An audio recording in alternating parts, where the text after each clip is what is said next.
Dark side of SIP हो 50% SIP कम्पनीहरूले 2 वर्षदेखि एक सुका पनि बोनस दिएको छैन। न्याब मेन्टेन भएन भन्ने बहानाले एक सुका पनि बोनस दिएको छैन।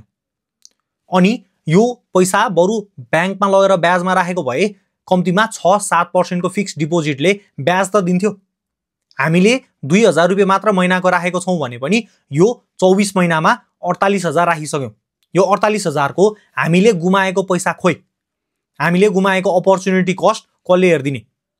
तपाईहरुले ब्याङ्कमा लगेर 6-7% को एभरेजमा राखेको भए पनि ब्याज त पाउनुहुन्थ्यो। यसको बारेमा किन कसैले भिडियो बनाउँदैन?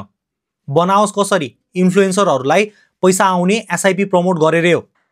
एसआइपी प्रमोट गर्दा पैसा आउँछ र प्रमोट गरेको एसआइपी ले बोनस नदिँदाखेरि किन जिम्मेवार हुनु पर्यो? अनि फेरि तलपट्टि भन्न आउँदैन ए एसआइपी ले बोनस नदिन सक्छ है भनेर। बरु उल्टो 15% 18% सम्म बोनस दिन्छ भनेर तपाईहरुलाई गफ लाइन्छ।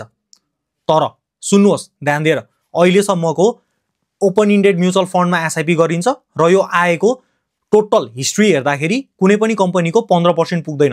हाईएस्ट भनेको 0.09% छ, हाईएस्ट डिभिडेन्ड एभरेजमा। सेकेन्डमा एनआईसी एसियाको छ अनि उसले 9% दिन्छ। 9% र 13% को दरले कम्पाउन्डिङ गर्नुभयो भने तपाईले हालेको महिनाको 2000 ले कहिले करोडपति बनिन्छ? 30औं वर्षमा पनि बन्न गाह्रो छ। अनि यसरी गफ दिएर एसआइपी भिडाइरहँदाखेरि इन्फ्लुएन्सरहरूलाई लाज लाग्नुपर्ने हैन। अर्को चोटीबाट कुनै इन्फ्लुएन्सरले तपाईहरुलाई एसआइपी को बारेमा प्रमोट गर्दैछ भने ती इन्फ्लुएन्सरहरूलाई पनि क्वेशन गर्नु होला। 13% को एभरेज रिटर्नमा हाईएस्ट रिटर्न नै 13% छ भने त्यसले कसरी तपाईहरुलाई धनी बनाउँछ? कहिले धनी बनाउँछ? अनि डिभिडेन्ड हिस्ट्री पत्यार लाग्दैन भन्देखि यहाँ छ, हिस्ट्री बनाएर राखिदिएको छु। कुन फाइनान्शियल इयरमा कति % दियो भनेर यहाँनेर हेर्नु होला स्क्रिनमा।